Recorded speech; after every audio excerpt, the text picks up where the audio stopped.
Well, Santa, it has been now a few years since we've gotten together. It's good to see you again. Yeah, good to see you too, Matt. It's been a while. Yeah, it has been a while. My kids, we've played some of those videos that we took at your house and that you made for them. That was so cool, and it continues to go on. So, I mean, that has to be a cool part about what you do. Very much so.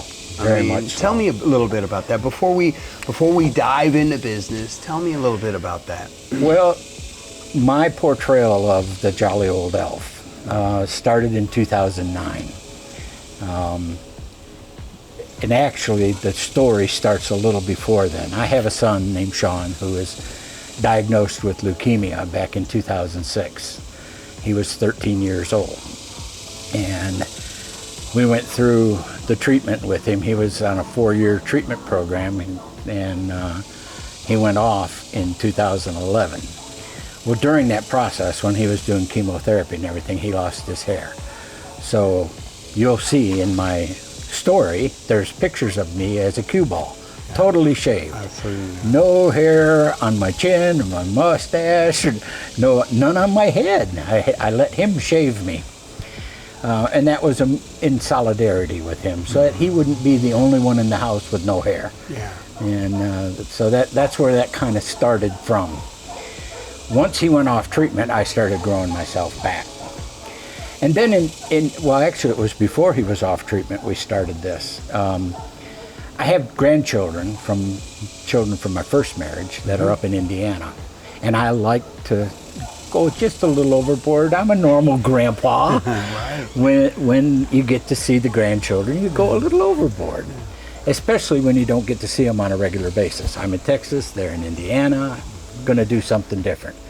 In 2009, actually it was, I guess, December of 2008, I told my wife, I said, we need to surprise the grandkids and we'll plan our trip. We got a whole year to get ready. We'll go up at Christmas time next year. We're not going to tell them we're coming. We'll just show up. I'm going to turn myself into Santa Claus throughout the year, and I'll show up as Santa Claus at their door. So this was December of 08 that you made this decision to go up in December of 09. December of 09. So you had 2009 to really prep and get ready. And how, you're thinking Santa, I mean, we've been to the parade with you, and we've spent some time. And so what made you originally, when you're bald and you got no hair, go, you know what, I bet I'd look good as Santa? Well, that wasn't the thought. The thought process was, what can I do to change my image enough that my grandkids won't recognize me? Really? Oh my gosh. So the whole idea was to be enough different that my grandchildren wouldn't recognize me. I'm looking for a picture, but sure.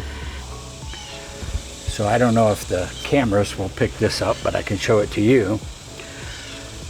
So you can see in December of 2008, I was a cue ball. You really were. And mid-year, I had a little bit going on. Yeah. And then finally, in October of 2009, I looked a little bit like Santa. Oh my gosh. And so what I did is I ordered the suit off the internet and went out at Halloween to a friend's house, because I live in a little private neighborhood, as you're aware. When you came down, there's like 3 houses on my street. So we went to a friend's house where they had access to hundreds of children on Halloween. And I had 10 to 12 families that stopped me and said, would you mind coming to see my children at Christmas time? Oh my God. And I said, there might be something to this gig. And so this is October, before you've gone up. Before I've gone to the grandkids. Have never really seen you. So they haven't seen any pictures of you. Nothing. Nope. And this is kind of before social media got big. So I mean. And I wasn't on social media at that point. Yeah. So then we made the trip. I did get a couple of clients that year off of that I went and visited before we made our trip up in December to see them.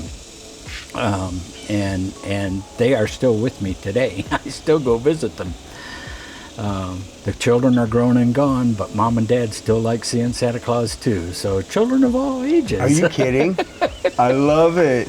I love it. So anyway, we got there to visit my kids, and this was not planned. But it turned out that my son was hosting a family gathering, and several of my brothers and sisters were down to visit for Christmas time. They were doing the gift exchange and everything. I had no idea they were hosting it at his house, and on that weekend I chose to be up there.